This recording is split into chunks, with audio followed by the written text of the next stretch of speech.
And mama, you know like I know. Where we from, when them Raiders get that ball in that football game, playing against Anson County, Richmond County, look at her smiling. You know what that is, don't you? Y'all were no good. Y'all should have played us. Then on top of it, not only Anson County, when you have to play Scotland County. Scotland County was the challenge. Scotland County, whenever they came into Richmond County, they knew it was war. They knew it was going down. Richmond County supported their team. Do you know that's how we should be when we come to God's house? That's right. We should be supporting the God that we serve. Because we realize that the ball is in his hand. That means our life is in his hand. Our life is nothing without him. So along when you asked me that question this morning, yes, I believe, baby. Now I not only believe, I know it. Because believe, you can believe anything. But when you know something, let me tell you something about knowing. When you know something, there's nothing anybody can tell you any different. But now, when you believe, people can mess with you when you start just believing. And when I say that they can mess with you, people start playing on your mind. Now they want to pick your mind. Right. I'm running this way.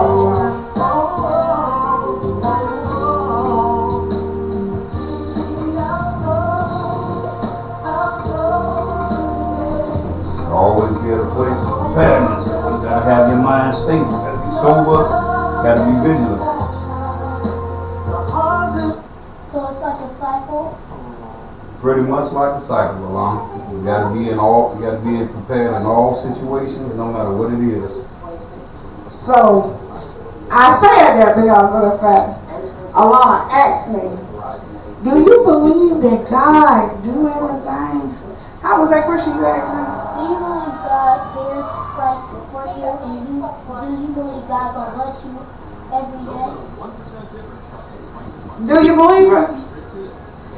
You know what? For y'all to believe something, y'all sure is mighty quiet in here. Y'all is mighty quiet to believe something. Come on. You're mighty quiet. My Lord. That's what I'm looking at. It's too quiet in here. Come on now. It's too quiet, and you know what? Now one of us are laying in a morgue. Well, you know about you need to start speaking up. That's right. Come on now. Because whenever, see, the dead is already quiet. They can't say nothing else no more. Their mouth is closed until Jesus come back. But ain't now one of us laying on a cold board this morning. Not you, me, and not one time did anything happen to us throughout the night. God watched over us, and he watched over the home that we live in. Because I saw this morning on the news when I was up sick last night. I couldn't figure out what was wrong with me. But when I was up sick last night and I was sitting there thinking and I was praying, I wasn't just praying for us, I was praying for other people. That's right. But the one thing I look at is, it's every Sunday. It's like somebody got a big teeth with y'all. Look out now. I ain't trying to pull nobody's teeth, because you know what, if you ain't worried about now, God is good. And God is forever doing something to bless us. There's no need of me coming in here trying to pump you up, because it ain't going to do no good. It's like pumping up a flat tire with a hole in it. That's right. And the more you put air in it still staying down, so you just wasting the air that you got. That's right. Sunday after Sunday, we expect God to meet us here. And guess what happened? He come. That's right. But do we give him what he give us? My. Are we 100% with him, or are we playing with him? Come on. Do we not know that God is good? That's right. As you said, Lord, do you believe? Do you not know God is good? Yeah. Do you not know that you didn't put air in your own body this morning? God blew air into your body. That's right. Did you not realize this morning when you got ready to get off that bed, your feet didn't go? Come on. You know how many people get ready to step off the bed and their feet fall up on them? Because they didn't realize that something happened throughout the night, so now they can't walk no more. That's right. I had a resident that got sick a couple weeks ago and had to be isolated. And in the midst of her being isolated, she lost a part of her mind. But not only did she lose a part of her mind, she lost the strength in her body. This morning, that ain't us. Come on now. That ain't us this morning. That's right. And the sad part of it is that she's fighting to get back what she had. Because the illness she had, it shouldn't have did that to her, but it did. Let me tell you something about isolation. Yeah. When you're in isolation, you by yourself. When you're in isolation, there's nothing and no one else around you. But you. But do you not know that's whenever the devil starts playing on your mind? Come on. Do you not know that you have now opened the door for him to step in and tell you what you need to live for? Look out. What you need to live for? Do you not know that? Oh, well, let me go here. They don't love you anyway. Do you know that? Do you not know he on his job? That's right. He on his job, but are you on yours? Come on now. This morning I want you to talk to me, but I also want you to talk to yourself. Because this morning Institute is a little different today. Today we got to talk to our own self. That's right. And if we don't talk to ourselves, guess what? Things are going to always be the way they are. That's right. It bothers me because of the fact this was a person that, yes, they had some things that was wrong with them, but yet and still this person got around better than you and I. And now this person really can't move like they want to move. And to tell me I really don't know and I don't understand what's going on. But you know what I thought about? They say whenever people go into a small room and you leave them there, that they start losing their mind. Yeah. How many of us are going somewhere and we allowing our mind to be lost? We giving it away. Yeah. We giving it away. Come on. It ain't that God didn't want you to have your mind. You chose not to use it. Yeah. Why would you sit somewhere? This person ain't had no choice but to stay there. But you put yourself there. My. This morning I want you to go get your Bible, Christian. Open up your Bible to Mark 4. And I need you to read verse 40 and 41. It's a familiar scripture. But this morning, this is where God gave me last night when I was standing on my job.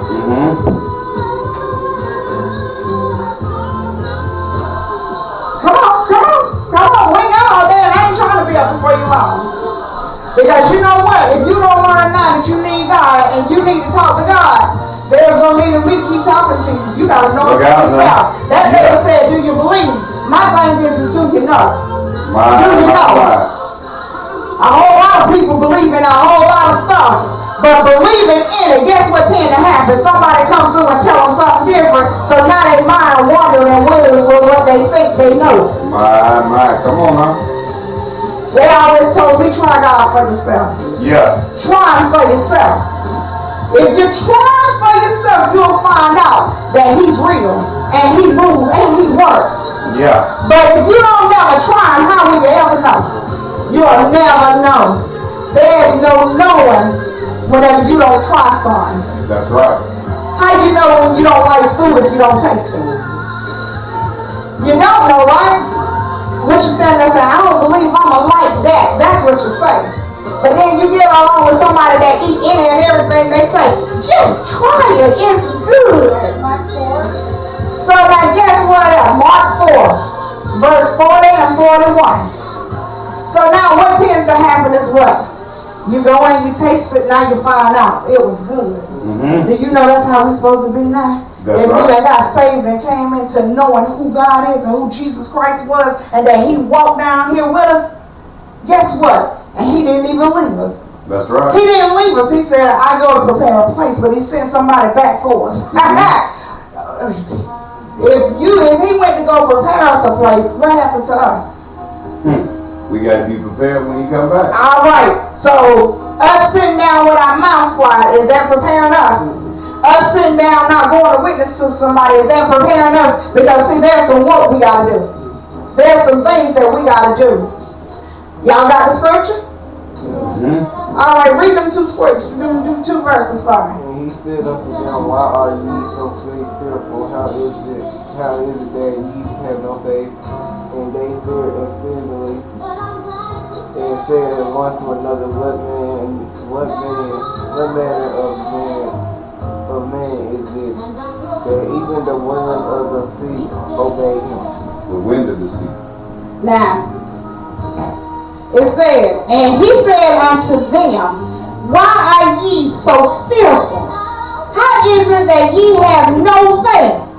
And they feared exceedingly, and said one to another, what manner of man is this, that even the wind and the sea obey him?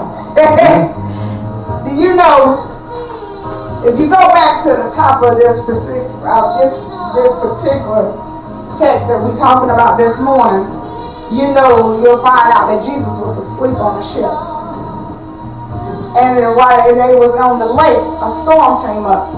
Today we live in a time where there's a lot of storms coming up in people's lives. My.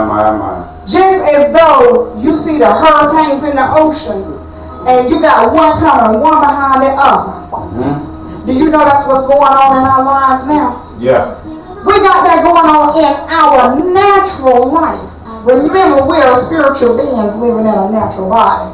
But do you not know that even in all the things and the storms that come up in our life, do you not realize that the storms are like the hurricanes that you keep seeing that they showing on the news? By the time one comes and they get ready to hit land, here come another one already forming. Do you know that's what's going on in some of our lives? Yeah. Some of us have gotten storms, and we got, guess what else? Them earthquakes. Them earthquakes just as bad as them hurricanes. Did you know that? Do you not know an earthquake is worse than a storm? I'm going to tell you why the earthquake is. Because the earthquake is the whole ground underneath you is shaking.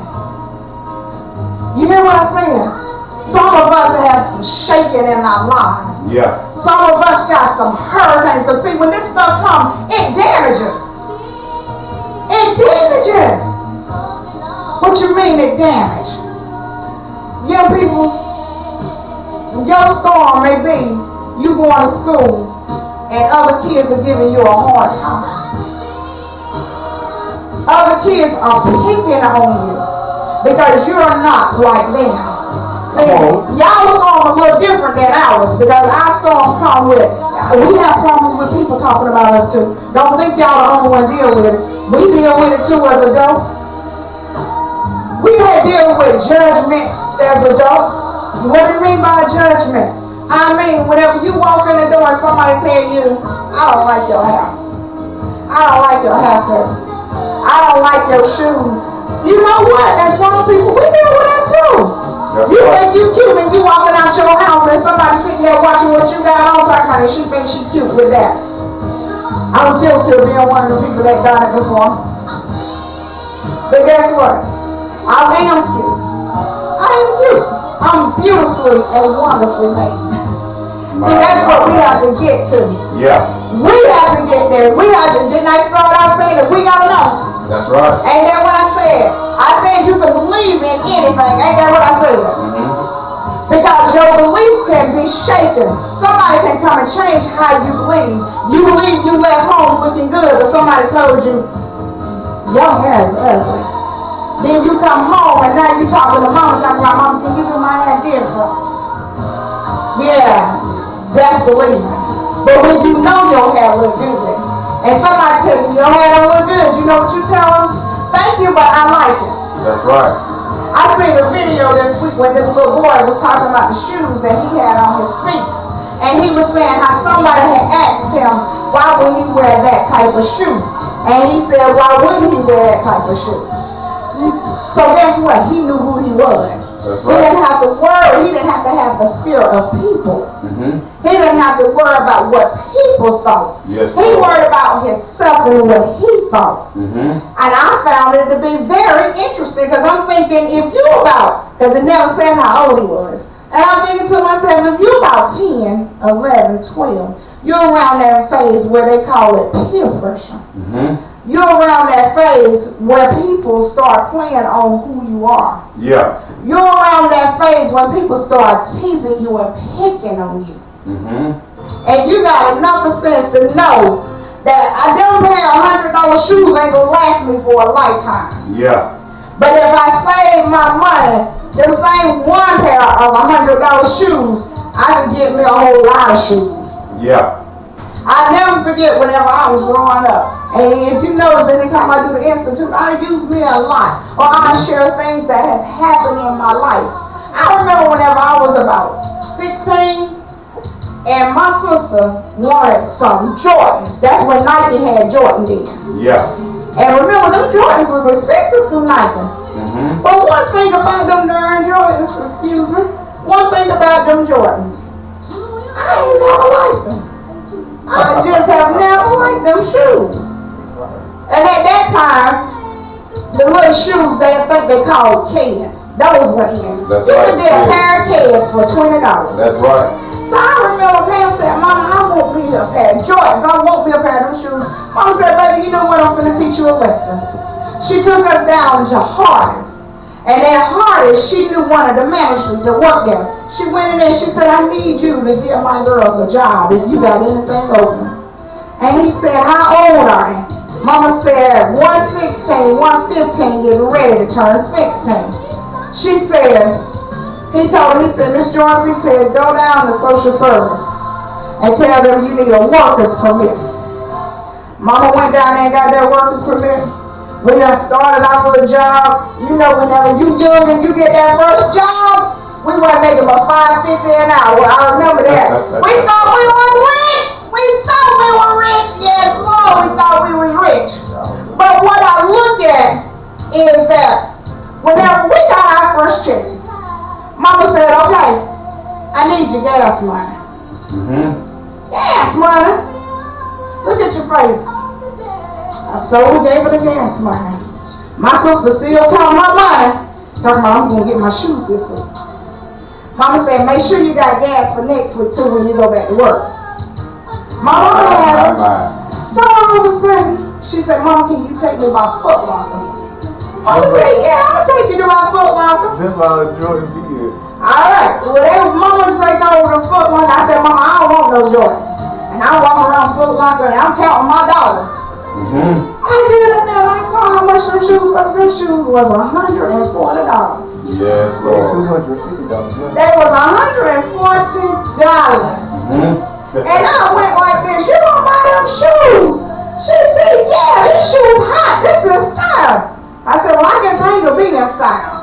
I don't want none of them, Mama. I said, you can just take me so I can get some Keds. So I go over to Belt. Keds on sale, $20. They always was $19.99. I remember. I went and got the black pair, and I went and got the white pair. But you know what? I still had money left for my check after giving Mama money for gas. I had my gas for the next week. And I came out with 2 pair of shoes, when she came out with 1 pair of shoes.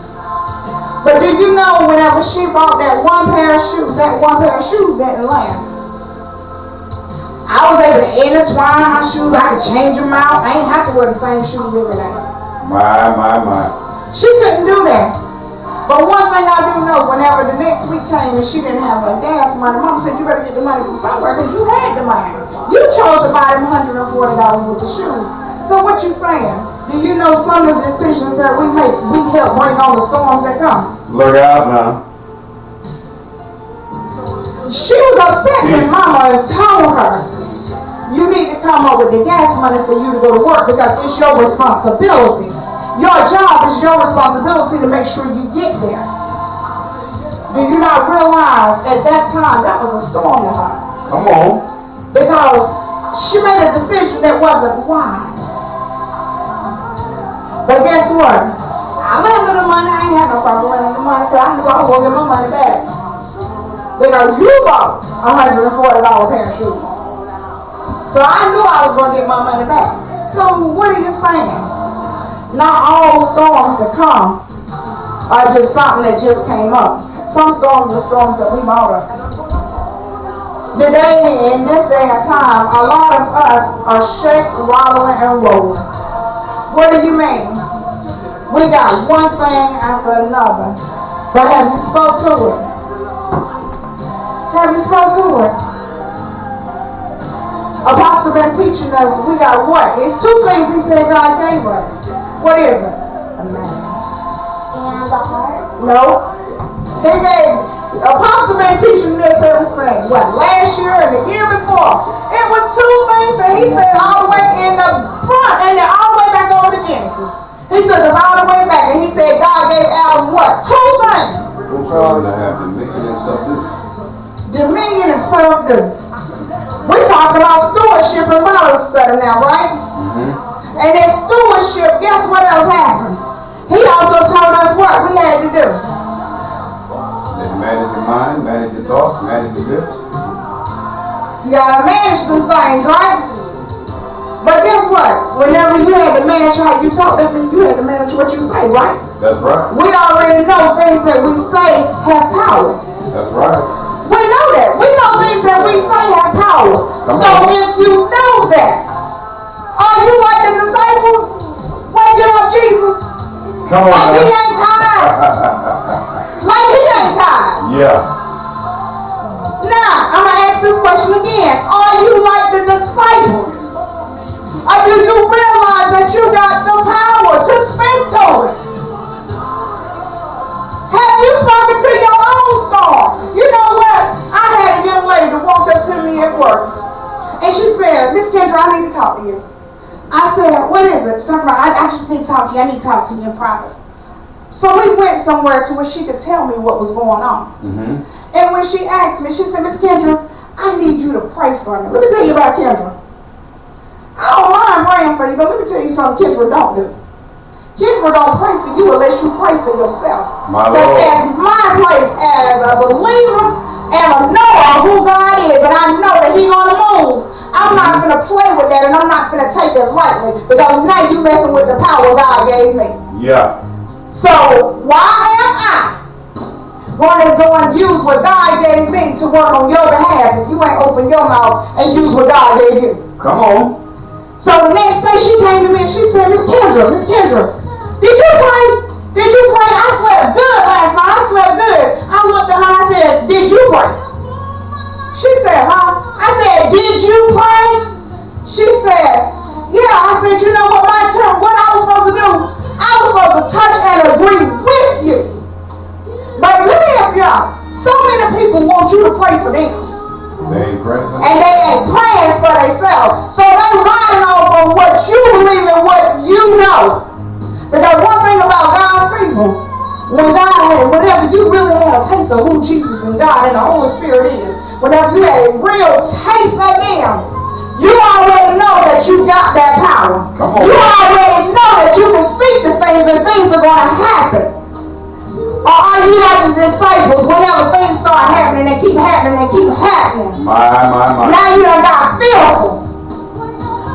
Are you fearful? Come on. Are you fearful? Something wrong. Something wrong. Listen to this. You want to tell you why something wrong? Because if it wasn't something wrong with us as believers, all the stuff that we deal with, we wouldn't let it control us. We would control it. Look out now.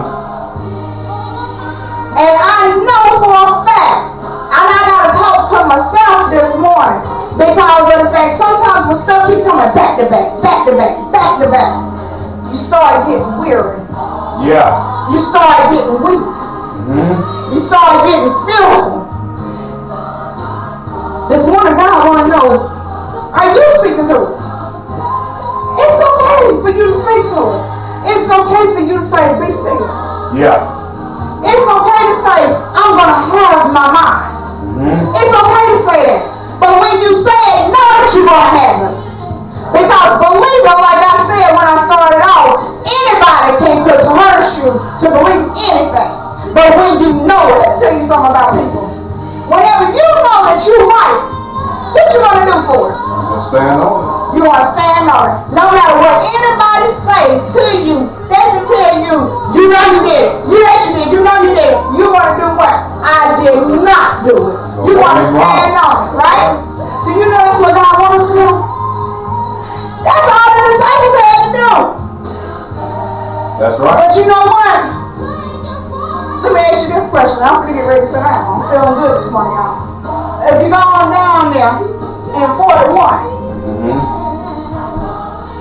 And he was speaking to him. He said, why are ye so fearful? Do you know that's what he's saying to us? Kendra, do you know that's what he's saying to you? Do you know every time that you start feeling stress? Did you hear what I said? Because see, the devil brings stress on you. Yeah. Because then he starts playing with your mind. He's telling me, Kendra, oh, why are you fearful? Why are you fearful? What are you afraid of? You know what? We teach, we preach, and we share with each other that there's three parts to the Trinity, right? We got God the Father, God the Son, and God the Holy Ghost. Yeah. Jesus came and he walked with the disciples. He sent the Holy Ghost and he dwelled with them. Yeah. So that means he no longer walking beside you. He walking inside you. Yeah. So that means you got some power. Why are you fearful? Why are you fearful? And if you're fearful, you need to wake him up inside you. Wake him up. Because you know what? He's not going to move until you ask him. That's right. But you know what I'm learning? He's not going to move until you know that he's going to move. Oh, you need a little faith. Come on.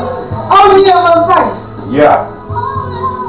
You know what, as believers, it's our place to come back and build our brothers and sisters back up. It's our place to build them back up.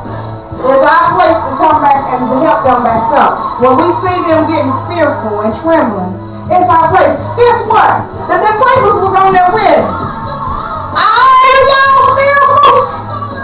Nobody's had sense enough to say, no, we can do this. No, we can do this. We can handle this. Nobody can say that. Come on now. Is that where we at now? Look out. Is that where we at? When we see our brothers and sisters going through, are we fearful too? Oh girl, I don't know what's going to happen. Oh my God, I don't know what they're going to do. Or are we saying, it's going to be alright? Look out. It's going to be alright. Your faith is a little shaking right now. But I got faith with you. Because see, now that's where the touching and agreeing come in. Yes, Lord. That's where the touching and agreeing. You know what? Everybody talking about I declare and decree. While you declaring and decreeing, are you really believing it? Are you really knowing? Yeah. Are you really knowing? Are you knowing that it's going to happen? Yeah. Because that's what it's supposed to mean. But see, I had to ask questions. I wanted to know, why am I using this? Come on. And I'm thinking to myself, now everybody using this. But every time you turn around, we all sharing our issues. And the things that we're dealing. But do you know God is a knowing God? Yeah. And if he's a knowing God and he came back and he sent his spirit to dwell within us, guess what? We are knowing beings. That's right. Amen. Amen. We thank God this morning. Amen. Amen. We praise God. Don't walk off without your word. You just took off. You got that excited. You forgot your sword. Amen. Amen. Do y'all really believe? Do you really believe? We bless God. Thank God for this last Sunday of this month. I'm grateful. I'm ecstatic. I'm excited. I praise God that he gave us another privilege. He gave us another opportunity. 28 days in this month, and the Lord has been ever merciful. God has been ever good. I'm grateful for the teaching this morning. That was awesome. And y'all still a little bit quiet there. I don't understand. I know yesterday some of y'all were making some ruckus and making some noise, and Pastor Roger, go from the best with you real quick. You were so excited because you wanted your 50 cent what that thing was. I was going to get your frosty yesterday. You were making noise and excited. Now she's sitting there. I don't want nobody to get it twisted. She's sitting there smiling, and every once in a while she'll say something. But yesterday, boy, she said, I got to get, look, I ain't calling you Rev John. I want a frosty. 50 cent, 50 cent, 50 cent. Can you go give me a frosty? I want a chocolate frosty.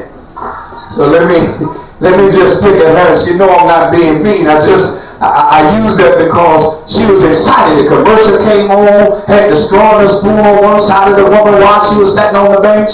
and they both was trying to get her to use one of them. And I think the lady said, I got me a spoon already. The straw said, no, you need to use me. So I'm wondering this morning, what are we really using when we dip into the thing that we want to dip into? And why is it that when we want something, we will make every sacrifice under the sun, and we don't make no excuses for what we want, where we want it at, how we want to get it, when we going to get it. We just going to do it. Even if it means, the old saying, even if it means we got to go for broke. You remember that saying, mama, back in the day? I'm going for broke. Even if it been spending all your money or going to do the thing that you want to do. Tell me, why is it so hard when it's time to come into the house of the Lord that we get so shame, quiet, still, can't open our mouth, afraid to open our mouth. But as soon as the benediction is given, boy, you make all kind of noises, don't you? Yes. At the time that we should be making noise in the house, we're afraid to make noise in the house. And when we should not be making no noise, we sit down. We pass the notes in the house of the Lord. Come on, y'all. Amen. Well, y'all have David that said, you know, the Lord is in his holy temple and all the earth be silent. He was simply meaning those things that were not glorifying him, those things were not honoring him, those things that were not blessing him, and the noises that were being made that was not giving him praise, was not causing worship to take place, was not prayers, he meant for those things to be still. See, sometimes, you know, in the Baptist church, when they were hollering at it, in the A.B. Zion church, when they were hollering at it, and some of the other religions that are out there, denominations that are out there, when they would use that particular text by David, they had people being so quiet that when it was time to praise, people didn't know the difference of when they should and when they should not praise. And all of that was to get service to be open. That was what is called a call to worship. When it says, the Lord is in his holy temple and all the earth be silent before him. That's simply they get up because before they call to worship, everybody walking around talking to folk we ain't seen. Said the last Sunday we ain't seen you doing a reach out. I saw you that Walmart. Girl, you were looking good at Walmart, man. Why you ain't gonna get that hair cut, man? Get that mess trimmed up. Here it is Sunday, and you still y'all remember they used to do that before service started? Or right before service started, in some churches they had what they call Sunday school, or the morning teaching that they did. They would allow that time for everybody filtering out from Sunday school, and they had done Sunday school, and folk coming in for 11 o'clock worship, 10 o'clock worship, or whatever time it was that worship went on after Sunday school. And by the time they thought everybody was there, the audience was already on the organ, the pianist was on the piano, and they made a certain noise when they did it. They were calling you to worship. The deacon got up and they said, all right, let's get quiet, let's get still, and get ready to start service. One that knew some scripture and had some good sense and understanding, and they were not illiterate to reading and was able to read. They would say, the Lord was in his holy temple. Come on, y'all. Amen. So this morning I'm curious. These children, they can make all the noise they want. Let service be over. When it's time to go home and get in front of the television. KC Undercover come on and they make noise, or whatever else on Disney. They singing their little song that they make on Disney. You know, with Christian, he likes some old school. So, you know, put on some Marvin and Gaye, you know, put on one of them boys like that. Put on some Temptations, or, you know, put on one of them things that he used to, you know, put on the spinners or the clappers, and he gonna get excited. Gonna get excited. He gonna wake up. Yes. But here we get in service and we got our mouths closed. My daddy and my grandmother them say you come in God's house and sometimes your face all twisted, and you know persimmon is much more sour than a lemon. It is a cross between a lemon and a lime and an orange. That bad boy, when you saw it had you mountain lips all kind of ways. And twisted up. And that's how some of us be when we come in the house of the Lord. And you know what, woman of God, you're right. We're expecting God to do everything, but we don't want to do nothing. That's just like some of our children is expecting their mother and their father and their mother. If it's a single parent household and the mother raising them, or the grandmother raising them, or the father raising them, they're expecting them to do everything. They don't want to do nothing. If you ain't careful, they ain't gonna even wash their own body. That's right. Come on, y'all. That's right. Don't point, you're in the same boat. Don't point. You point at your brother. That's why the old folks say, You know, when you point one finger, remember you got three fingers pointing back at you. And as a matter of fact, when you point that first finger, your thumb already pointing back. So you got three fingers and the thumb pointing back at you. So why are you trying to blame somebody else for the thing that's being said? What are you doing? You heard in the teaching, our message this morning going to come out of the book of Joshua. One of the books that talk about the history of the church, or the history of the children of Israel, the history of the movement of God, the history of God getting the people, giving them a law, and bringing them into a land. There were some things that had to happen. Cameraman, I think Evangelist is trying to figure out what kind of recording you do. She's trying to figure out how you hold the camera, because I see her every once in a while, and she's like, she got a stank face on, like, what is he doing? Y'all supposed to laugh at that. Yes.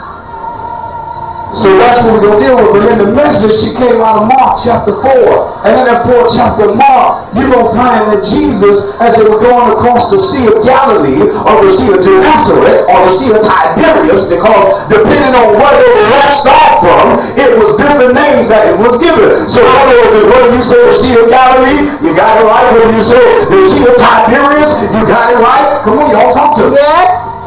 Or whether you say the Sea of Gennesaret, guess what? You got it right. Because depending on what area they rushed out from to go across the sea, or matter of fact, basically what they did, they launched from one port and they rowed the course, because they didn't go all the way out on the sea, but they rowed from one port to the other, and they traveled the coastline to go to the next port. Come on. So she talked about it. Jesus had just finished ministering, and they got on the ship to go across the Sea of Galilee, or go across the Sea of Tiberias. They were traveling. They were going to another place. They didn't have cars like us. They didn't ride horses. They didn't ride the camels all the time. Most of their traveling was done by foot. That's why, we get so caught up. You said in the church there were so many things that we got so caught up in doing. The reason why that was foot washing is because they walked everywhere they went, and there was always a basin that was set at the door before they came into the house, so that they would wash their feet, so that the dust that was on the outside didn't travel on the inside. The question is, how often do we wash our feet before we enter, not only into the house of God, before you enter into your own house? What dust on the road you been carrying with you that's carrying some mess? Come on. That's what it took, because see, as they were traveling, as they were moving, as they were on the sea, and before they got there, they had to walk down to the seaport. They had to purchase a ticket in order to go across.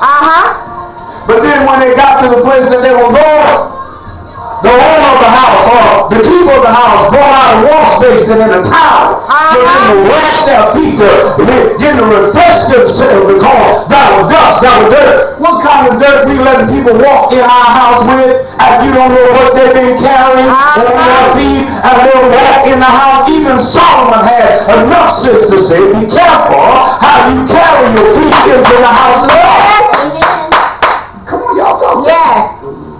I'm like Evangelist. I say all the time, I'm glad I come pumped up already when I'm not feeling well. Because if I had to rely on the float to pump me up, I would be up a creek without a paddle and a boat and driving if I had to wait on the float. Bless God that when you ain't saying nothing, God will fill the seat with some angels. And while the angels are there, He will allow some other angels to place their mouth on the trumpet, place their hands on some hearts, and they will begin to make the music that sounds so sweet. And you wonder why I get excited when you ain't making no noise. I can hear the noise of heaven all around me, and that's what keeps people higher and higher. My Lord. Come on. So look what happened, and I'm going to get to Joshua in a minute, but I love what had happened in the teaching, because some of y'all wait to wake Jesus up when He gave you the power already. She resorted back to what we've been dealing with, and talked that with me on this thing. So years ago, long before I really fully walked in the call, but long before that, He told Adam, have dominion and subdue. Notice what happened. They said, what manner of man is this, that even the winds and the waves obey His voice?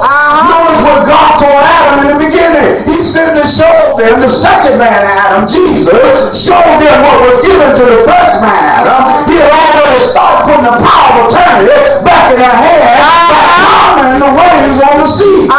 The lightning stopped zigzagging, the wind stopped blowing, the thunder hushed up his mouth, and the waves settled down. He told Adam to have dominion over the world, or he said fish, which means water, Because in order to have a fish, you got to have some water around. Because if you got a fish out of water, if he ain't got no lungs because he got gills, he don't flop around until he dies. Because he gets that oxygen that we breathe, he takes it out of the water. Yes. Come on, y'all. Come on. See, our lungs convert carbon dioxide and oxygen from the air. We filter out the carbon dioxide that we have breathed in with the oxygen, and we breathe that out so that the trees can now receive the carbon dioxide that they need to be able to continue to photosynthesis, and they give out the oxygen that we need, so they filter out the air so that our lungs don't have a heart. Come on, y'all. Come on. So look at what happened. He showed the second man Adam showed us what the first man Adam did. And that was, he told him, have dominion over the fish of the sea, the fowl of the air, and the earth. Notice what happened in all of that is the mere fact that when he opened his mouth and spoke, and he had told him, first of all, all you live faith. How long do I have to be with you? He said, I'm trying to figure out, I gave you the power that's needed. Mama told you what to do, and you're afraid because she had the youngest to maintain because the others ain't had enough sense to operate the house. But the youngest were afraid of the others because the others now manipulated you. They believe I'm bigger than you. But Mama gave me the authority, and we're afraid to use what we got. She used the woman teacher some time ago about the talents, the 5, the 2, and the 1. That's how some of us get. We're afraid because we don't have a one ability that does not match up with those that have more. Come on. Can I tell you, God will outweigh those that have more with the one that you got if you really allow him to have it? She said, are you really believing? Because Alana started out by asking, do people really believe what it is? Do they really believe what it is they say? Do they really believe what the word of God is saying? And I'm with her on that because some of y'all simply don't do no more than read, but when it comes down to really believing what you read, you believe it while you're reading it, but when God allowed you to face it, now you're doubting what you read. Come on, y'all. That's why some of y'all doubting the love y'all say y'all got for the man in your life, the woman in your life, your children, your husband, your wife. Every time it seems like something begins to shift and happen, you're questioning why I never fall in love in the first place. I must be a fool. Yes. Yes. So I'm grateful. I'm grateful this morning. I'm grateful that God has given us this privilege. He has afforded us this opportunity. He thought enough of us that here we are in this place. Here we are at the last Sunday of this month. 28 days that God have allowed to take place. Amen. All of the hours that have gone by. All of the time she reading. She all right. She reading. I see it. You got it. She reading. All of that has transpired. And y'all crossing the sea right now. I don't know what sea you're trying to cross, but do you have enough faith? Do you realize Jesus was asleep for a reason? He went to sleep because he gave them the authority to handle the issues that he knew they was about to face. You didn't think that he didn't know all of it, being an omnipotent God and omnipresent God and omniscient. You didn't realize that he already knew when they got ready to get on the ship that they was going to encounter a storm. Yes. He knew at the hour of the day, he knew by the word that was there, because see, when cold air and hot air mix or water, it causes a disturbance. There is an imbalance in the atmosphere because the barometric pressure changes because you have two systems colliding. Same thing in your life. You got faith and you got doubt. You got two different weather systems coming about. You got faith, you got doubt, and then you got people whispering in your ear. Now you got two systems that's colliding together. Come on, y'all. You were up and you were good. You had full faith. You were high. Now it don't seem like God to move when you wanted him to move. You done prayed and it seems like you ain't getting the answer. So that's a disturbance in the upper atmosphere of your faith. Yes. Come on, y'all. Talk to me. Come on. Now somebody done whisper, child, you know she done done that before. How you know they ain't gonna do it again? I know what they said, and I know right now it might not be going on. How you know he ain't gonna go mess around on you again? You ain't with him 24 hours a day. You ain't getting with him every second. Girl, you might want to grab his phone and see what's going on. Well, you might want to check it. You might want to ask her for her password to all of her stuff because I'm trying to tell. See, people people will put you in a position that will cause you to lose your position, and you will miss out on the blessings of God because you allow somebody to sow a seed of discord, to sow a seed of doubt, then put you in a position where they move you from your blessing. Yes. Can I help y'all? He gave him the power. He wasn't asleep. He was tired. He just finished healing. Just finished raising the dead. Giving sight to the blind. Traveling on the journey that he was doing. He was doing all the ministry. You know how it is when you got ministers on the staff in the church, whether large or small, everybody rely on the pastor to do everything. Yes. Come on, y'all. They rely on the pastor to pray everybody through, pray everybody out, pray everybody up, call on God for God, and see why some of y'all still hanging on mama's prayer. Yes. You need to get off of mama's coattail. Amen. Some of y'all still hanging on grandma's prayer.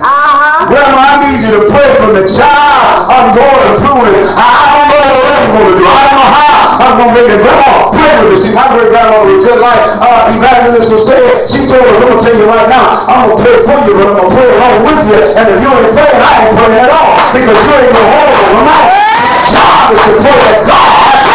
You pray the king. It's your job that you pray for God to lead you. Yes. Come on, y'all, talk to me. Yes. I'm already excited because, see, I know what God promised me. I know what God told me. I told you last Sunday that because of this 9th year of being in ministry, in spite of what happened, God will tell you, everybody that wanted to thought and still think that they can destroy. Can I tell you, just like God told Saul on the road to Damascus, it's hard to kick against the bricks. Yes. Can I tell you, God called this a not John? That's right. And whether he allowed me to have the title that he gave me, I'm still the man of God that he called me before. He placed me in my mother's womb. Amen. He already knew I was that boy Job, that in spite of what was going on, and even when I wanted to doubt, he would allow my doubt to outweigh what I really believed. He would allow that to overstand and override what my faith was. Amen. Now it leads me up to where we're going today in the book of Joshua, because I like how the ground had been broken. I like how the atmosphere had been set. I like how God allowed the music to begin to accentuate how the word was going to go across. And the question still is, do you really believe it? Amen. Huh? You keep declaring it, decreeing it. One of the songs that the dance ministry been rehearsing is I declare, I decree it. Then another song is saying, I'm free. How free are you? Yes. I'm free to worship. I'm free to speak to you. I'm free to hear from you. I'm free to dance. I'm free in my life. That's what the song say, right? That's what it say. But I'm curious. I'm like Curious George, the little monkey, and every time he saw something, he got into trouble. He wanted to know what was going on, how it was taking place, why they doing what they doing. I got to get a part of that. I can do what they're doing. And every time see, Curious George had enough sense of faith to believe that if they did it, he can do it. Adrian. And he tried it at least. Sometimes he got it right, or he started off the process, but in the process, because he didn't have full knowledge and he didn't have good wisdom and understanding of what had to come next and how to handle the issues when they came up, he didn't know what to do, but he improvised. Come on, y'all. Yes. Anybody like that today? So that's why I'm glad today, because some of y'all still holding on somebody else's prayer. See, I'm going to pray with you. I'm going to touch and agree with you. My son put out a post and he will pray, and if most folks really pay attention that when somebody asks for prayer, my biggest thing that I say, we going to touch and agree. I'm touching and agree with the prayer that I already prayed that's going to be prayed. I'm believing with you. Now, if it don't come to pass, it's not because I didn't totally believe and agree with you say. It's the fact that you died. James said, let a man think he don't receive nothing of God if he died in his heart. You cannot die. Well, what happened? We all have a little sense of doubt. That's what you got to have authority. And you have taken authority over your thoughts, taken authority over your mind, taken authority over your emotions, or have you allowed you commanding, you being emotionally stirred to call on God, but you have not been spiritually stirred to believe in what you're calling on God for. Come on, y'all. Come on. Joshua chapter 24. Don't nobody get it twisted. I know I ain't got my Bible up here, but don't nobody get it twisted. Okay? I don't think I know it all because my Bible ain't from me. And those that may be watching on Ustream and those that may be watching on Facebook Live, don't get it twisted. I don't think I'm all of that. I'm just a little caught up right now. And this is one of my favorite texts, you know, that I love. My favorite book is Jeremiah. It used to be John, but when God began to show me that I was no different than Jeremiah and that he has set over my life the same things and greater that he said over Jeremiah, and when I began to enjoy the readings that he had Jeremiah to pin down that described, because see what happened was Jeremiah had a scribe, and every time God told him something and spoke to him, he went and relayed the message to the scribe or to the writer or to the secretary, to the dictator, and took out his dictations. And then when it was time, it was all compiled to every letter that had been written into the book that we call the prophetic book of Jeremiah. Come on, y'all. So Joshua chapter 24, verse 14 and 15. And I'm going to let Evangelist read the text because the text is going to say, if it seemed evil to you.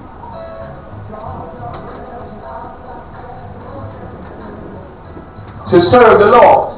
Verse 14 says you ought to serve the Lord in sincerity and in truth. You're going to find them words in verse 14 of Joshua chapter 24, because in this 24th chapter, it's now the coming down to the end of Joshua's life, the end of his tenure, the end of his leadership. He's getting ready to go to the grave, and he's setting some things in order, because now this time he has done what God had called him to do, and he's distributed all of the lands that were supposed to be to the children of Israel unto them. But there were some things that took place. There were some things that had happened. There were some things that Israel went through.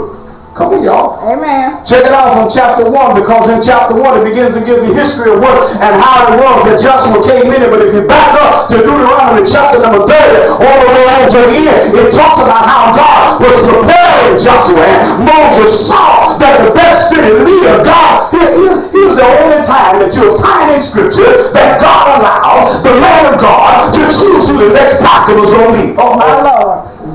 The only time, and he said, look, God, I know you get ready to create another leader, but I got somebody that I want to present before you. Here's the sad part here. Moses didn't realize that God had already approved Joshua. He wanted to see what was going to happen. Joshua had the same mindset, the same spirit, the same mentality. He was willing to follow the same call, but he believed in God just as strong as Moses did. Amen. He saw the hand of God operating through the man of God, and although Joshua was a man of war, he was a man that understood spiritual principles. Yes. Are y'all gonna follow me? Uh-huh. If you didn't catch it, I've been already talking about our topic, which is my house. Deborah started off in the Mormon Institute, and she had no earthly idea of where it was going while she was dealing with the storms. Look at Joshua chapter 24, beginning at verse 14 and ending off at verse 15. Read that for me, evangelist, if you will. Now therefore, fear the Lord and serve him in sincerity and in truth, and put away the gods which your father served on the other side of the flood and in Egypt, and serve ye the Lord. And if it seem evil unto you to serve the Lord, choose you this day whom ye will serve, whether the gods which your fathers served that were on the other side of the flood, or the gods of the Amorites in whose land ye dwell. But as for me and my house, we will serve the Lord.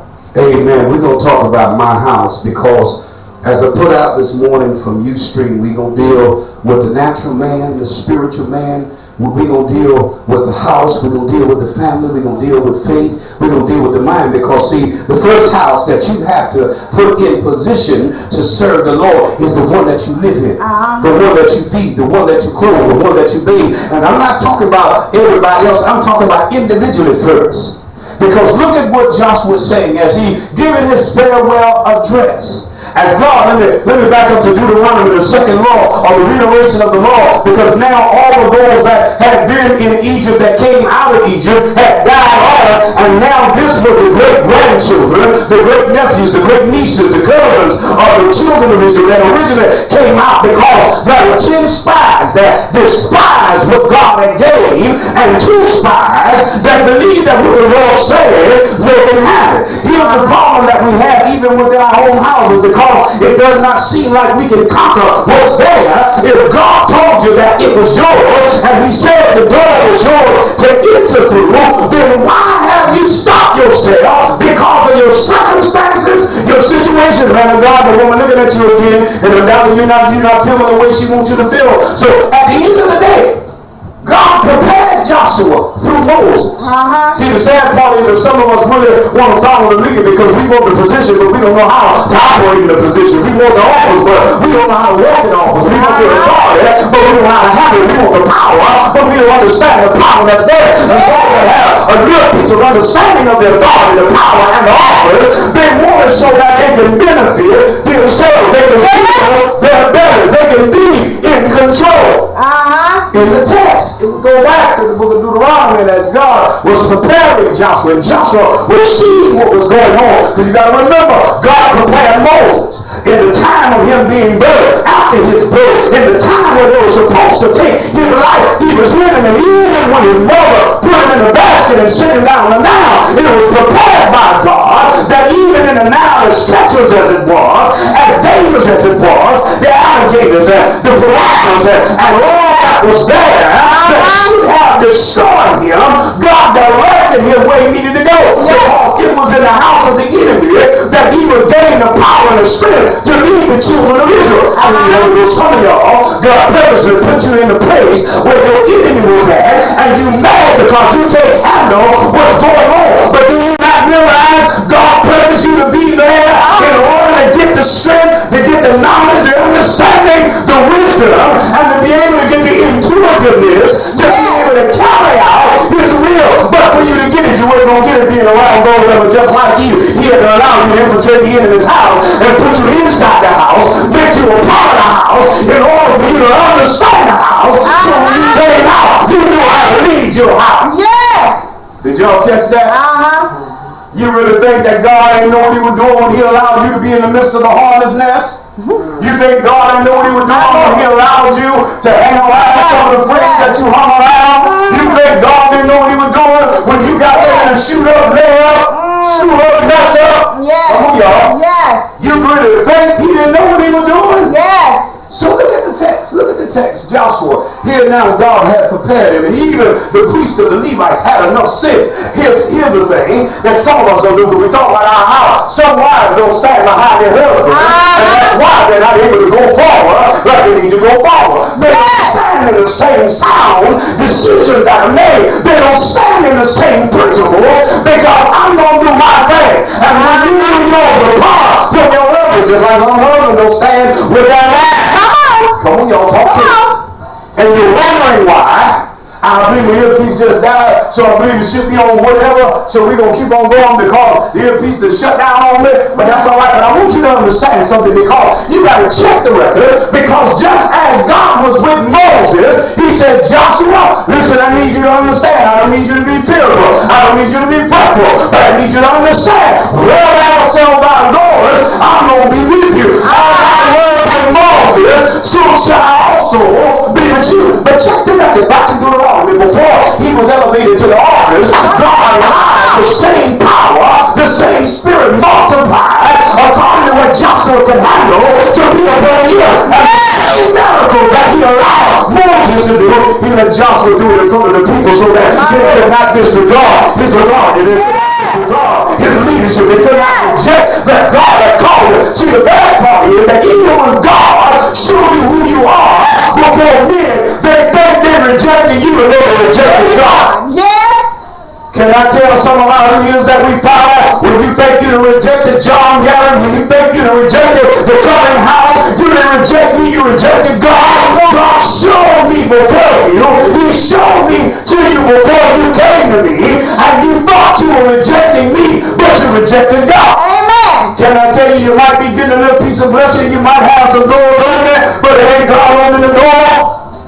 My Lord. Somebody gonna disagree with that, and I really don't care. I'm gonna make sure that we talk about our house. Yes. Because in order to get to the last chapter of Joshua giving his address unto the children of Israel, because see in the last chapter, if you check the record before, you get down to verse 14 and 15, Joshua had them to call all of the priests, call all of the hills, call all of the fathers of Israel, bring them unto us, so that they can bring the word back to their prospective family. Yes. Come on, y'all. Come on. See, some of us don't want to get the instructions, and when we get the instructions, we bring it back, water down. We leave out some details. We don't follow it all. We heard what was said, but we picked out what we wanted, or we heard it the way we wanted to hear it, and we missed what was supposed to be said. Yes. In the text, he said, I need you to understand, you need to serve God in sincerity, in purity, and in truth. Yes. He said, y'all been bending around too long. You've been messing around too long. How you gonna say that you love me? How you gonna say that you're following me? How you gonna say you believe in me? But when you find yourself with your back up against the wall, the wind blowing 2 miles faster than it was yesterday, it looked like the waves on the sea that you're riding seem to be higher and rougher than what they were. You're in 7-foot seas, you better in 2-foot seas, but you can't even handle how they're clashing and bossing up against your boat. Come on, Mama. Because see, you in your class, when they don't like the way your hair is, they don't like the way that you dress, they don't like the way that you look, they don't like the way that you talk, and you come home and holler to your mama, Mama, nobody don't like me, nobody won't be my friend, nobody won't be better. Can I tell you that's a storm? Yes. Can I tell you, Christian, when you try to give it the wrong crowd, and the crowd trying to show you, here's how we can do it, here's how we can get over, they're creating more storms, but you give power to the storm, you accept and participate in what they're doing. Yes. Can I help us today? Come on. Amen. Help us, Lord. So in the text, Joshua called all the leaders. But the leaders that had no problem, because even the men of God, those leaders that was in the church, they stood with him just as they was with Moses. They didn't put up with no mess. My Lord. They said just like with Moses, when God gave Moses the command and he gave it unto the children of Israel, when they didn't follow, you know what happened? That's why God said the wages of the sin of death when they get to God is eternal life. All have sinned and come short of the glory of God. That's what God had Paul write in the 3rd chapter of Romans and in the 6th chapter of Romans. Do you not understand that under the law, that if they didn't follow God's word, it was the priest's responsibility to cut it off? Yes. And the priests were cut them in sunder. In the beginning of Joshua chapter 1, they said, you know what, now you're the leader. And as we was with Moses, if nobody won't follow what you say, we'll kill them dead just as God commanded us to do with Moses. The sad part is that we don't literally kill nobody, but we cut their authority off. We cut their position off. We put them out of their office. We shut the door of access to them, and we literally have killed the vibe that they had, but yet they still try to gather and gain folk that's going to follow what they want.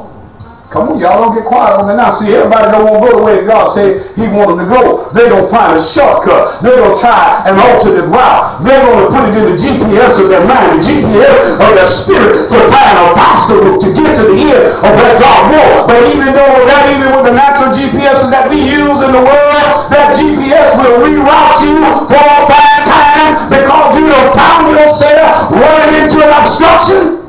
Come on, y'all done got quiet on me now. My house. So Joshua said, he said, look here, I need you to look at this thing. I need you to be serious about it. I understand you to enjoy life, and God wants me to enjoy life, but I need you to know you got to be serious. You got to be sincere. You got to be positive. You got to know for yourself. You got to have a surety about what you're doing and what you believe. If you only believe God for the miracles that he performed, how can you not believe God when ain't no miracles going forward? If you only believe God when signs and wonders are happening, and it's got to be according to how you want the signs and wonders, will happen when God allows there to be peace. Do you believe God when in the midst of the land that we live in and all the turmoil that we got going on in our governmental system, from the top all the way to the bottom, in our neighborhoods, that God is still in charge? When God spoke, history moved. When God spoke, history took place. When God spoke, everything moved at his command. Ain't nothing ever happened and will happen without the direction of God. So Joshua here, as the leaders were called, and he began to speak to them, and he wanted to find out. He said, I need to know. I need to see if you're really sincere in this. I need to know if you will really serve him in sincerity. He called all of the heads of the 12 tribes of Israel. He called all of the heads of the father that was amongst each one of the 12 tribes. And he brought the council together, and he spoke with the council first. He spoke with the leaders first. He spoke with the pastors first. He spoke with the men and women of God first. He wanted to make sure that they understood, because he said, I'm getting ready to die. And when I get ready to leave you, I need to make sure that you're going to follow what God said. And then following what God said, I need to know that you're sure that in your prospective land that he gave, the 2 tribes that stayed on the other side of Jordan, and the 10 tribes that came into the land of Canaan, and they had their prospective positions, he said, I need to make sure you on the east side of town, you on the west side, you on the north side, you on the south side. Listen, I know both of y'all on the same boulevard, you across the street from them, but I need to make sure that in the area that God has placed you, you can handle territorial demons where you are. My house. My Lord. He said, but before you can do that, I need to make sure that you naturally understand and you spiritually understand yourself. Because how can you lead somebody if you yourself don't believe in what you're trying to tell them? Yes. You gonna tell me that the chicken is good, but I ain't see you eat a piece of the chicken. You gonna give me the recipe, but you ain't never cooked it yourself. Come on, y'all. You gonna tell me that the drink tastes good and has a sweet and a bitter flavor, but it's good for you, but you ain't never drank the drink yourself. You get along with what somebody else have told you. Are y'all gonna play with me? Yes. Because we're talking about my house. See, this natural man, when you ain't making sure that you got the proper tie on, when you walk out the door, if you're not careful even in your own house, it can be hot and cold in your house. And if you got on too much clothes, it's going to cause the natural body to sweat. And when you begin to take the gloves off, and the air temperature now begin to drop and cool off, if you're not careful, your pores are open. And you will activate sicknesses in your body. Yes. Come on, y'all. Let me start off with the head and the natural man, because see, if you got the wrong type of mentality and you're not thinking the way that you ought to be thinking, and you're so gullible and easily persuaded, and folks can easily influence you by what they say, by what they're doing, then you don't follow anything along the way. And now you got a family and you never learn how to stand for yourself. You never learn how to think for yourself. You don't even know how to be independent of your daddy, your brother, your husband, your wife, your sister, your mom, your grandmother. You don't know how to stand on your own. My Lord. My great grandmother said every tub got to sit on his own bottom. They had number 1 tub that they washed the clothes in with a wash board, and the number 2 tub that they took a bath in. Yeah. Come on, y'all. Come on, come on. Can I help somebody? Come on, help me. See, in the natural mind, in the natural person, in the human being, we continue to use the excuse, I'm only human, and we all have sin. I'm no more than a natural man. I'm a natural woman. You give the mind the ability to now begin to have the thoughts that's needed to keep you in the shape that you're in. That's why you can't get out in the deep water, because you're the bad instead of flowing. Here now you done got saved years later. You was the alcoholic, you was the drug addict, you was the whore in the corner, the pimp on the corner, you was the pusher on the cover. Come on, y'all, talk to me. Come on. You was the cheater and nobody knew you were cheating. You cheated on everything, including the person you had in your life. What make it out in your Holy Ghost? See, what make it easy for us to cheat is because we'll learn how, or we're taught how to cheat by what we see everybody else do. We learn how to lie by what we hear everybody else say. When we know what's being said, it's true. Yes. Y'all. Why do you think some of y'all still have the same religiosity that y'all have when you leave from one particular fellowship going into another, and God has delivered you from one particular denomination, and now He got you walking in what you should have been walking in, but you're still trying to live in last year's religion? That's right. You walking there, but come on. He said, so me and my house, but before he got that here to give some final instructions. And see, one thing about it is that when you got a real leader, people ain't gonna want to follow you. People ain't gonna want to like you. People want you to change what you say. They want you to pacify how you're doing it. They don't want you to stand firm. They don't want you to speak direct. They don't want you to be bold. They don't want you to come, going and coming. They don't want you to tell them, smack down in the face. You need to stop. Yes. I don't care. You're right, baby girl, because see the sad part here, some folks think because they got an anointing, some folks think because they got a gift, that makes it right. But Paul said that gifts coming out with repentance. If God did it in the old time, and he placed it in them there, and what he needed to get out, he got out of it. What makes you think the more that he ain't doing the same thing now? In other words, I can still lay where I'm laying, pray where I'm praying, do what I'm doing, live the alternative lifestyle that I want to live. I can have all of these in order to reflections that I got in my flesh, I got in my mind, but I'm serving God. You have the nerve to say, I serve God with my mind, but I can do what I want to do in the flesh.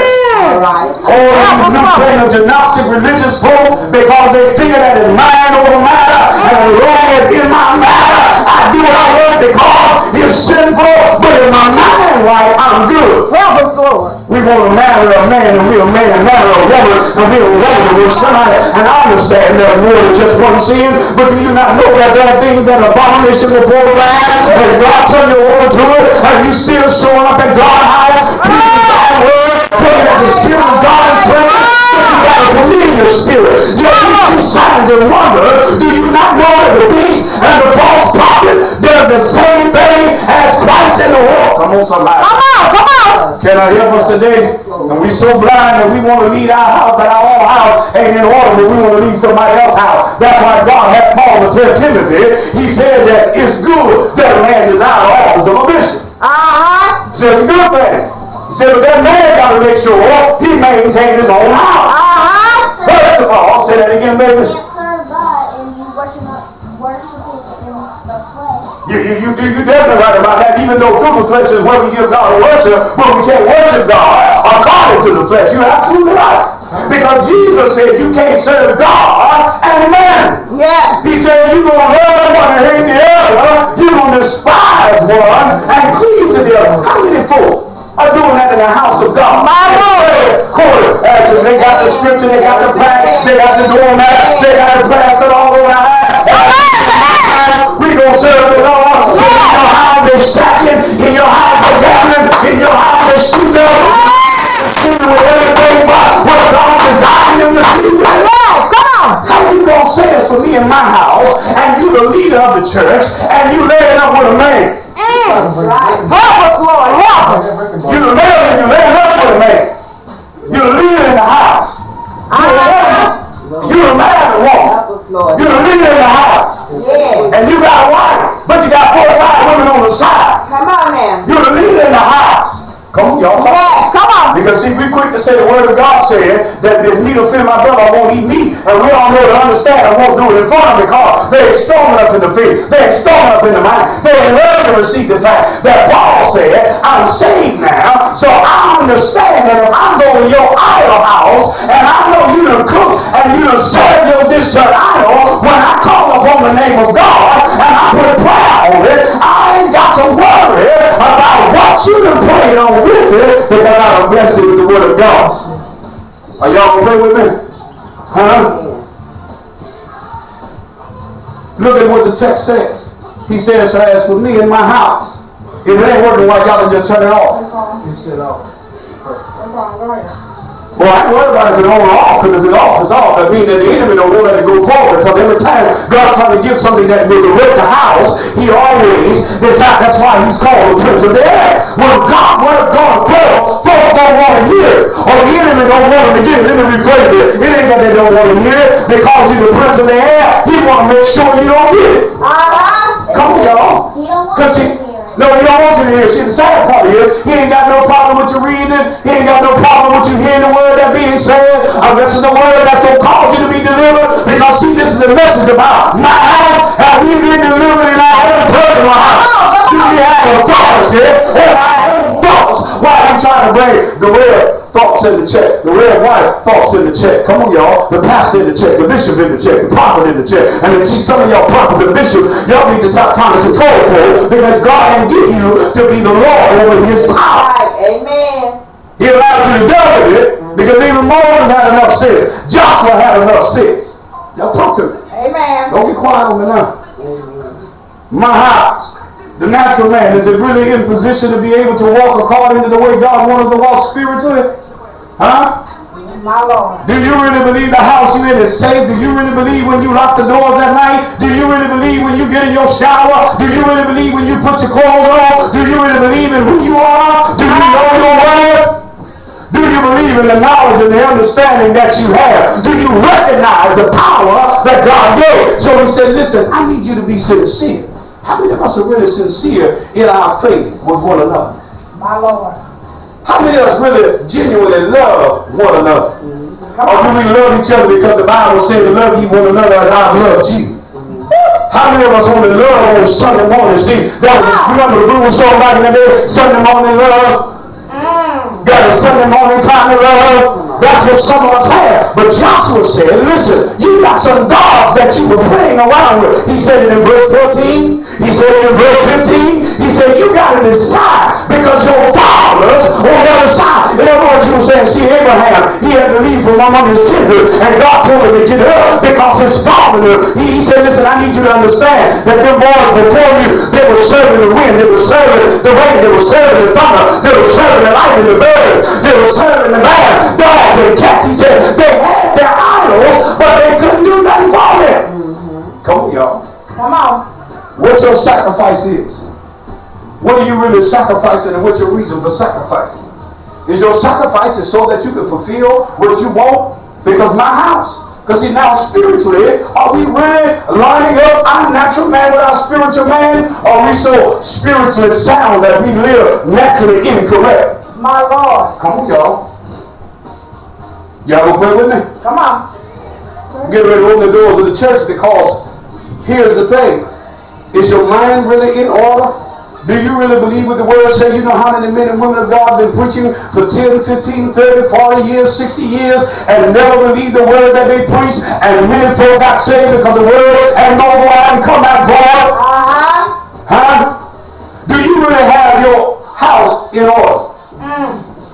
Huh? Jesus. I'm not saying because see, in the flesh, it is going to be sinful. In the mind, it's already sinful. But do you have the sinfulness under control? Do you have it in discipline enough that it does not cause you to go outside of God's will all the time? Amen. Joshua said, I stand before you, and you know how I live. I need you to go. You know what's sad? The wife can see how the husband is living inside the house. They can recognize when the husband is messed up. The husband can recognize when the wife messed up. And they can be trying to balance it out, get up, fix it up, fess it up, confess it up. God forgave them, but the other holding against him. Come on, y'all, talk to me. You know you can't do that, right? Baby, whether we can do that or not, can I tell you that some folks still do it? They hold it against them. They hold it over their head, but they get in God's house. Hallelujah, Jesus. Praise the Lord. God is good. He's worthy to have a praise. See, we know how to mentally and emotionally psych out people to make them believe that we're believing every word that we preach. And Satan is waiting. God said, have you considered? Joshua said, listen, the God of the land in which you serve, see the neighborhood that you live in, see the school that you go to, see the job that you got. Can I help y'all understand the land or the God of the Amorites in the land in which you dwell? That's what some of y'all are still serving, because even on our job, we don't really serve God as we should. We don't really recognize Christ as we ought to. We don't really praise Him in the manner that we ought to praise Him, because we are allowed to dictate what it is that we're doing. You got quiet on the woman of God.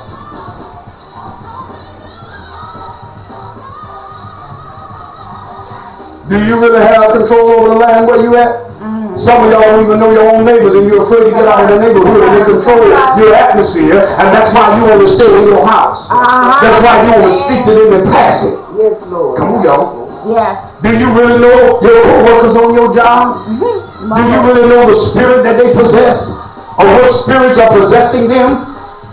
Come on, don't get quiet on me. My Lord.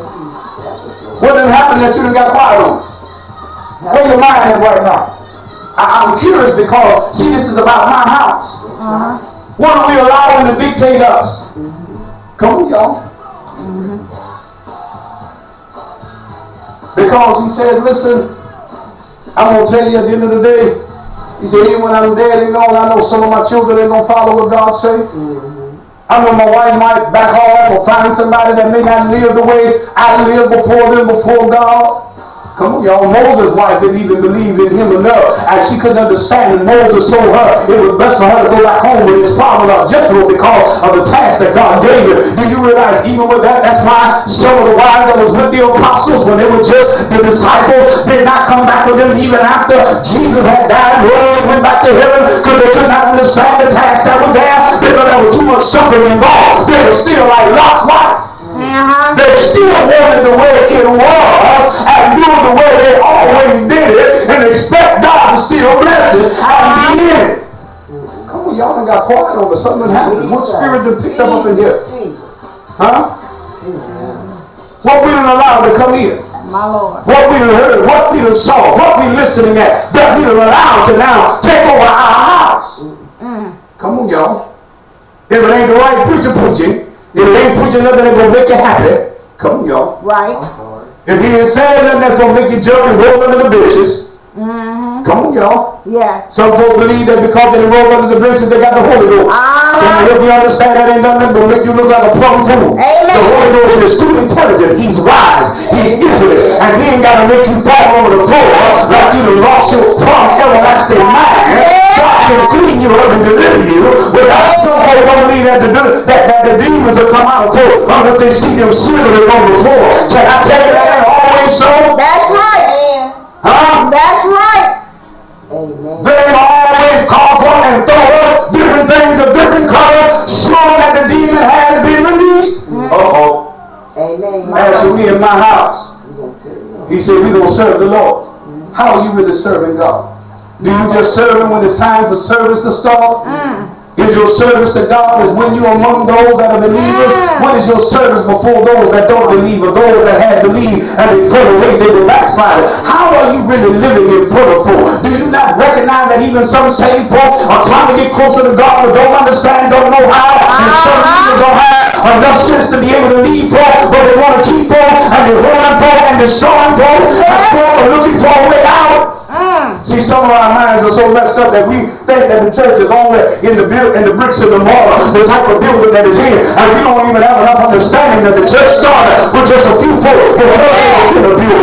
They came out in order to give God praise. It was under the disastrous of being married for the sake of Jesus Christ. Getting put in prison. Somebody put some handcuffs on you right now and you still believe the Lord? My Lord. Huh? My Lord.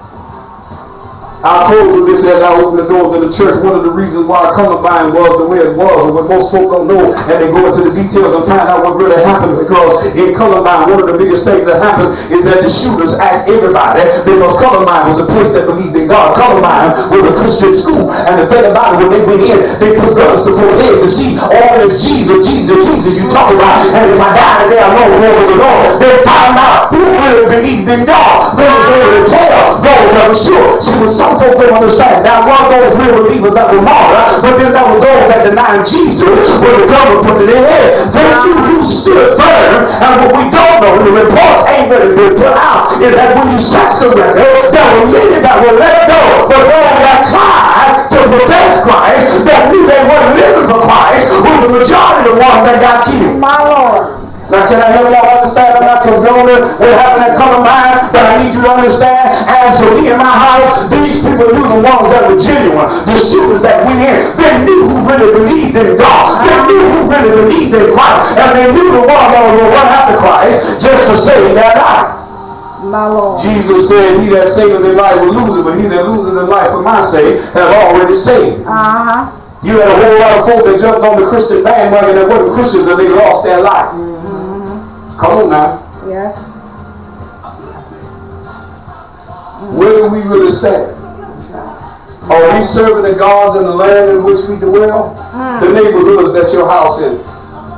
Do you know what was on the ground before they built the house? Do you know what kind of spirits was in the house before you rent the house? Before you bought the house? My Lord. Do you know who handled the furniture that you done bought to put in the house? Who it was that made the mattress? Who it was that handled the covers? Come on, y'all. Can I hear us understand? Did you take authority over that? Did you consecrate that back unto God? That if it was handled wrong, or if the place that it was dwelling in the tail, it got shipped to the place that you bought it from, that God now will clear it. Come on, I know it may seem simple because in the tabernacle leading up to the temple, they consecrated everything. The everything. They all went back to God because they went from one land to the other land, and they carried in their lands where there were demonic spirits that were there, and attachments can attach itself, and now you go in God's house, and you think you're worshiping God, and you're trying to figure out why service has been disrupted.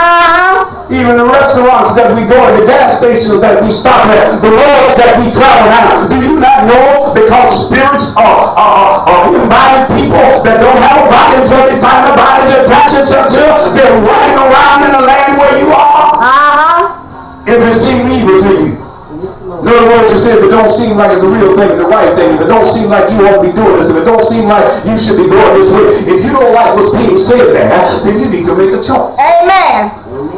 Here it is, I extend the invitation of discipleship. Jesus said, come unto me, all ye that labor. Notice when he said, all ye that labor, that heavy labor, and I will give you rest. He said, you can make up your mind whether you want to follow me or not. It ain't strenuous to follow Christ. And I'll go back to some of what Evangelist said. What makes it strenuous is the fact that you really don't want to let go of some of the things that you did, and that you enjoy in your flesh, that you played around in your head, that you allow your head to play around in, and you allow folk to whisper in your ear. Or you saw something, you read something, you heard something. What was really going on when it was said?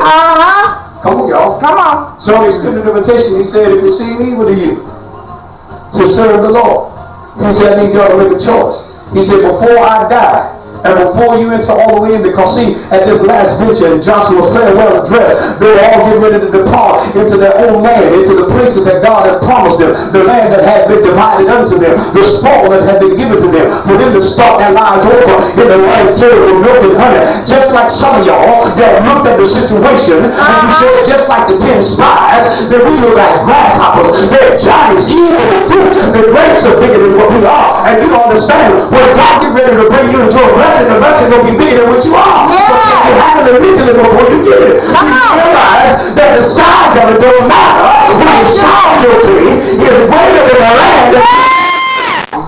Do you realize that the land in which we dwell is for always have demons before God caused the mist to come up from the ground and he shake Adam and made that Satan was already in the earth. My Lord. Those servants of the angels were already in the earth. They had departed from the faith. They had departed from God. They had a little power and authority. They had some influence. What's influencing you in the land in which you dwell? What's influencing your body? What you allowing to stir your body up? What you giving power over to that your body used to enjoy, your mind used to enjoy, the taste that you used to have. Come on, y'all. When you get around these things that you used to enjoy, what kind of affections have been aroused in you? What have been aroused in your mind that has aroused your flesh that now have created a hunger? And the hunger is created a desire, and the desire is created a taste, and now you just got to taste it one more time. Yes. Come on, y'all. Come on. Can I tell you the next time you taste it, take it from an old fool that done that same thing, that every time you go back and taste the thing that God delivered you from, it had more strength and power to pull you away from God. That's why God told Solomon, don't marry the women in the land in which you dwell. What's pulling you? I hear you, Holy Ghost. The invitation is said, what's pulling you away from God? What are the strange women in your life? Now here's going to really flip y'all. Ladies, y'all got a whole lot of strange women in y'all life. Y'all got a whole lot of strange men. Y'all got a whole lot of beds that y'all lay in, and it ain't the bed that God called you to lay in. Who it is that's leading you more than the person that God put in your life to lead you? Who's able to influence you to walk the road that you was already given to walk, but you won't listen at the house that you live in, but you listen at everybody outside your house? Come on, y'all. See, that's when you go. That's when you're easily persuaded. That's when you got a simple mind. That's when you're simple and you're laden with sin. Not just ladies, as Paul said, but that go also for men as well. Some of us are laden with sins and we're silly. We're so silly with it that we're easily able to be pulled in and fooled into believing that this is God when it's not. But I'm going to tag God in it. I'm going to say the Holy Ghost in it. I'm going to say Jesus is leading it. I'm going to take the word and I'm going to put that for you. But what I really want to do is I'm going to spoil your body. I want to spoil your mind. I want to spoil your emotions. I want to come in and I want to inhibit your ability to stand firm with yourself, to think for yourself, to be led by the right thing. I want to put you in a position that I got control over. How many of us still letting past relationships control us and we ain't in it? They trying to play on your mind. You're definitely right about that, baby. And how they play on your mind, they know when to call. The enemy already just set them up to know when to call when you got something going on in your life, and they just happen to call. They know what to do, when to do it. They know what to say and how to say it. And then sometimes just them calling, period, just them showing up, period, and not saying nothing at all. Destroy your house. You know how some pastors get upset because folk that left the ministry, and then all of a sudden they decide to show up on Sunday. They change their whole mannerism. They change their whole character. The whole message is shifted and changed because Sally, Bobby, Mike, and Sue they showed up, and you knew they were calling you problem. So now instead of preaching to the people, you're preaching to Sally and Bobby. Come on, y'all. Yes, Lord, help us. Yes. My house. Who really running your house? That's the last thing I'm going to ask you today. My Lord. I've already started extending the invitation. Who running your house? Who really the head of your house? My Lord. Husbands, are you and your wife the authority in the house? Husbands, have you taken accountability of what's going on in the house? Wives, are you really letting your husband lead you? Are you really willing to submit to the leadership of your husband? Are y'all really working together in the same mind, same judgment, thinking the same things? Or are you still acting as you acted before he came in your life, before she came in your life? Have y'all still have split minds and split personalities? Because now you got a schizophrenic marriage, you got a schizophrenic church, you got a schizophrenic relationship, and you wonder why your children are bipolar? My Lord. Come on. Many women of God has set over the house, and you're pastoring the house. Are you really following God, or have you followed God according to your standards? Have you set up your standards? Now, God going to operate through your character. God going to operate through your ability. God going to operate through your mind. But even as he operates through your ability, your character, and your mind, as he operates through your knowledge and your understanding, he's still leading you the way that it should go. And if you don't understand, he gave you 66 books to be able to follow. He gave you the instructions of what it was in the beginning. Christ came back and fulfilled it in the second half. And then as you get to the third and the latter part, of which is the 66 books, it now gives you the understanding of what was said in Matthew, Mark, Luke, and John. And if you don't understand that, what's really leading your house? Ladies, if God had placed you as the under shepherd in the house, he gave you the ability because you had the capability of being able to shepherd the people. You knew where to bring them to be able to feed. But did you allow your husband to cover you? Is he really the band around you? Is he really the head over you? Is he really your overseer? And then you have an overseer that's a male, but you don't even listen at your husband in your own house. Can I help us today? Yes. Brothers that God has placed and called, and you've established, you got great fellowships under you, you planted, are you in an established ministry already? What's leading you? You don't want another man to lead you, but yet God took two men that led millions. My Lord. Then when those two men died off, he left instructions for them to live by, and the priest and the Levites carried it out, and when they wouldn't follow the priest and the Levites said, he raised up 12 judges. Oh, that's why ladies, when he raised them up, he raised up one of them judges that was a woman. But that woman understood she walked on side of the man not in front. Come on, y'all. And when she walked in proper order, she had the ability to execute in proper authority because she did not touch her authority or override the order of God in order to follow the order of God and operate in the power and in the direct anointing of God because it flowed from the authority that was delegated from the man, from the husband. Come on, y'all, talk to me. Leaders, I want you to call me on that one. Because if you can show me anywhere in them 66 books they went out of the order of God, one thing I ain't going to do, I ain't going to put down the word and I ain't going to walk away. But one thing I will do, I'll tell you, you're going to prove it to me. And if you can't prove it to me, the Spirit of God don't show it to me, and you can't show it to me as the Spirit of God is moving through you, then I know we ain't operating in order. If we want the earth and the territories in which we live in and to dwell in to really be in the proper order, do we have authority over our communities? That's right, Lord. Do we really have authority in our house? Because before we can take it outside the house, do we have it? That's right, it starts inside. It starts with us. Matter of fact, individually, do you have it really together? Man of God, do you got it together? Really, God, do you got it together? Are you really willing to follow the leadership that God gave? We pray and ask God to give us a church. We pray and ask God to give us a leader. We pray and ask God to give us a pastor. And then when he give it to us, we can't handle it because they don't let us do what we want to do. And when they put us in check, we can't handle it. That's what God did through Moses. That's what God did through Joshua. That's what God did through the 12 judges. And when the judges died off, he gave prophets. What the prophet did, they reiterated what God already had written before they said, I see the Lord say, the Lord told me. And let me tell you where you came from. Let me tell you what you're about to get. Before they got that, they told them you need to get back in line with the word say. When you get in line with the word say, God promised that he would bless you. God promised that he would keep you. God promised he would rebuke the devourer. God promised that he would heal your land. Come on, y'all. My Lord. The invitation had been set because, see, Jesus came. And when he came, he lived. While he lived, he set it in order. When he set it in order, he helped them to understand the types and the shadows of what it was to be. He established and spoke the church in existence when there was a shadow where the church was, starting off with Adam and Eve, then coming down to Noah, then coming down to Abraham. But he also showed how our consistent walk with God would be, as he did that through one man that walked with God, Enoch, and was not. He showed us that if our relationship in our good and our bad is really to please God, then God will allow us to dwell with him forever. Jesus lived. He died.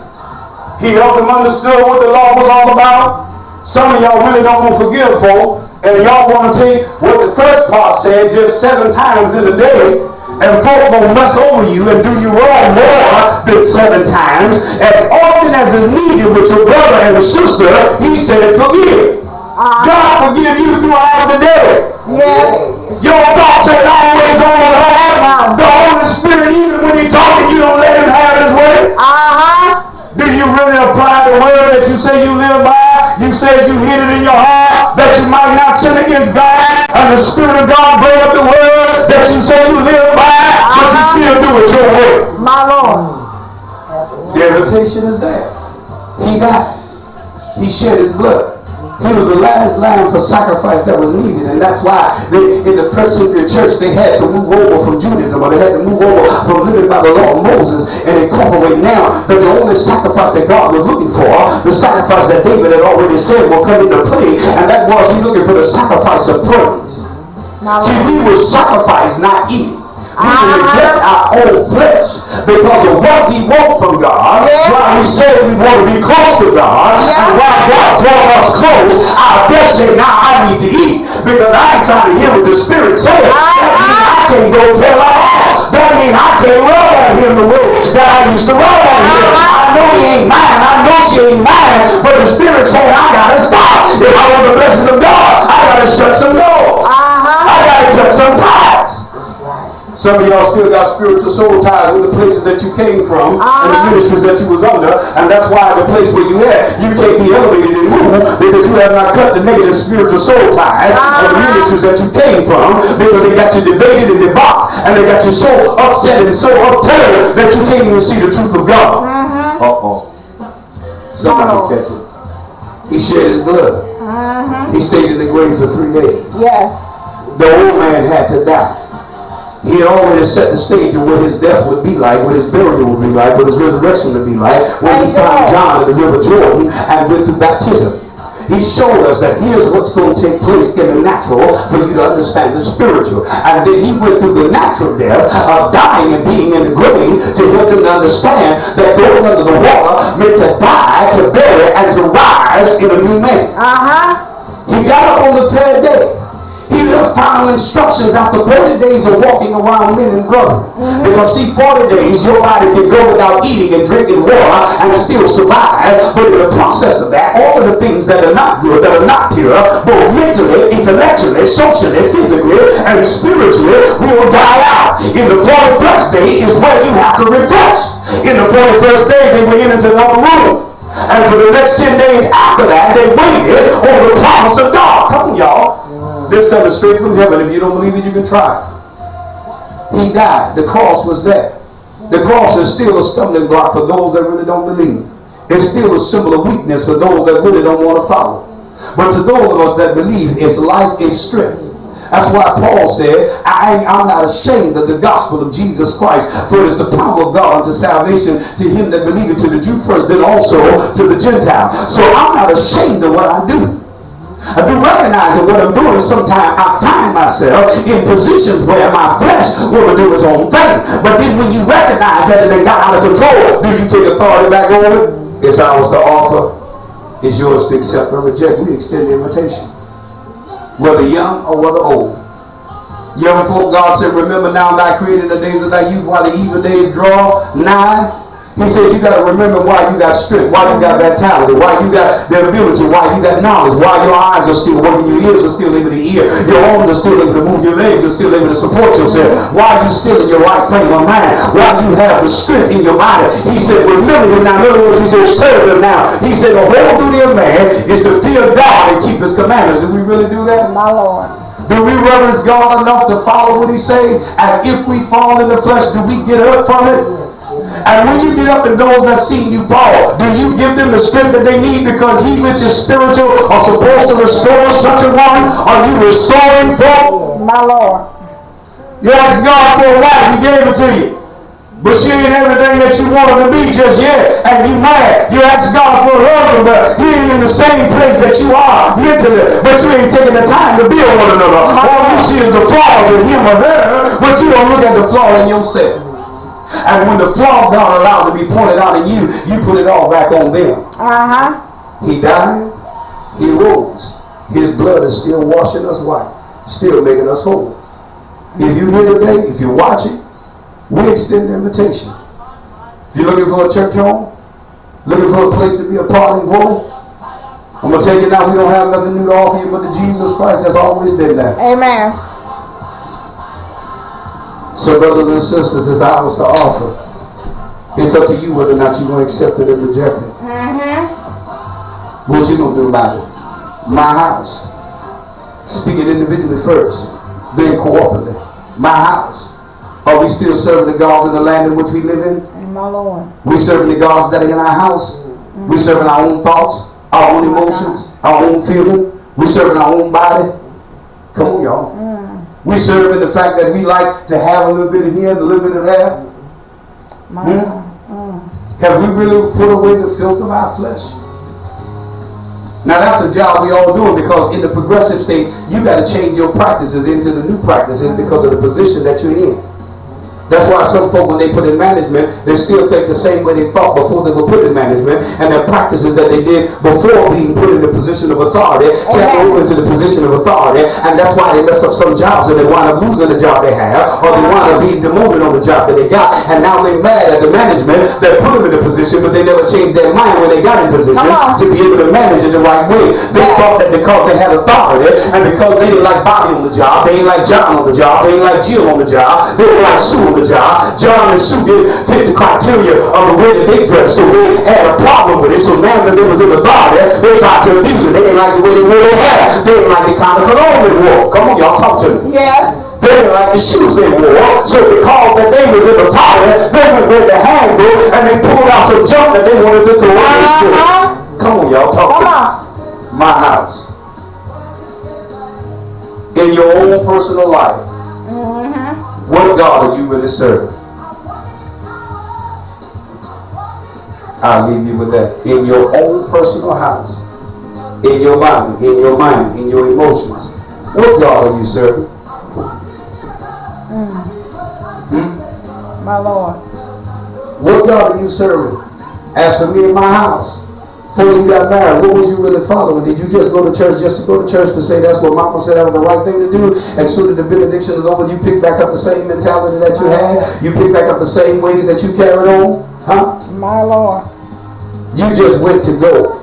Oh, that's right. You ain't been in a few weeks and now you need the Lord to do something for you. So now you show up to God's house for 3 weeks at a time. And when God starts moving, because in that place, and God already know you're trying to pivot. God already trying to know. God already know you're trying to manipulate him just like you manipulate everybody around you to get what you wanted. And once you got what you wanted, you're satisfied with it. You got to find a reason to pull away. You got to make it look like somebody made you leave away. You got to make it look like you don't want to be bothered and they done something to hurt you. You create, and you create a storm, as the word of God said. And when the storm they created, you don't realize that you sold to the wind, and now you're reaping the whirlwind. You're no longer around them, and you're saying that they're praying against you, they're talking against you, they're saying this, that, and the third, but you sold the wrong thing, and you got what you wanted to get, and now what you to sow in the wrong now, because you sold after the flesh. Now the whirlwind is causing you to reap after the flesh.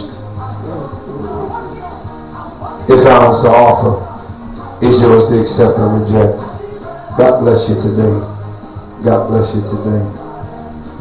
Those of you that have a gift, you can turn it off. Those of you that have your offering, woman of God, can you come get ours?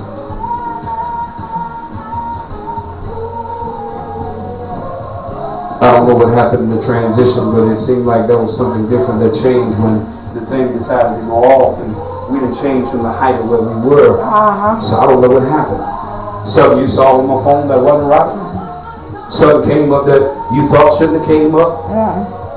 Because we shouldn't have changed the spirit that